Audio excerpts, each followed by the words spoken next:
Il est né pour vous dans la ville de David un sauveur qui est le Christ, le Seigneur. Cette phrase de l'évangile de Luc, c'est celle qui résume ce qui est la bonne nouvelle de Noël, cette bonne nouvelle que nous entendons année après année pour les plus anciens d'entre nous. Eh bien, c'est juste sur ces trois termes, Christ, Sauveur, Seigneur, que j'avais envie cette année de réfléchir. Et pour cela, je suis allée voir le texte qui précède cet évangile de Noël, la fin du chapitre 1 de l'évangile de Luc. Ce moment où Zacharie retrouve la parole, le père de Jean-Baptiste, et où monte de son cœur une magnifique prière de louange, où il parle de ce Sauveur qui vient. Dans ce texte, Zacharie nous dit trois choses, ou en tout cas j'ai envie d'entendre trois choses aujourd'hui. La première, c'est que la force du salut de Dieu, qui se manifeste dans cette naissance du Christ, c'est une force de vie qui est une force de renouvellement, une dynamique qui est immense et qui se renouvelle de génération en génération.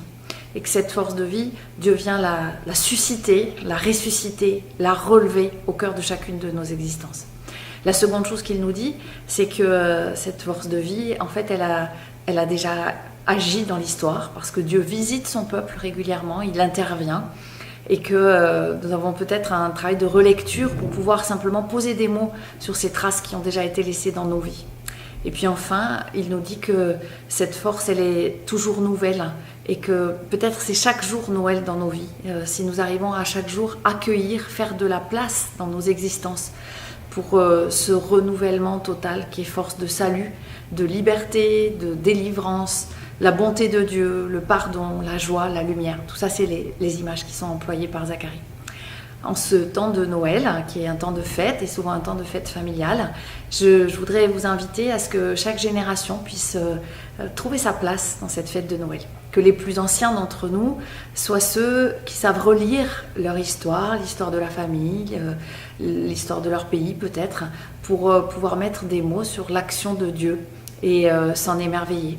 Que les adultes peut-être sachent faire des choix pour se mettre vraiment au service de la vie et s'engager à son service, préparer son chemin inlassablement comme le fera Jean-Baptiste pour Jésus. Et puis les enfants, ceux qui sont le plus proches de cette dynamique de la naissance, avec leur joie, leur capacité d'émerveillement, qu'ils sachent nous apprendre et nous réapprendre sans cesse à accueillir le Christ dans nos vies avec la même impatience qu'ils ont au matin de Noël.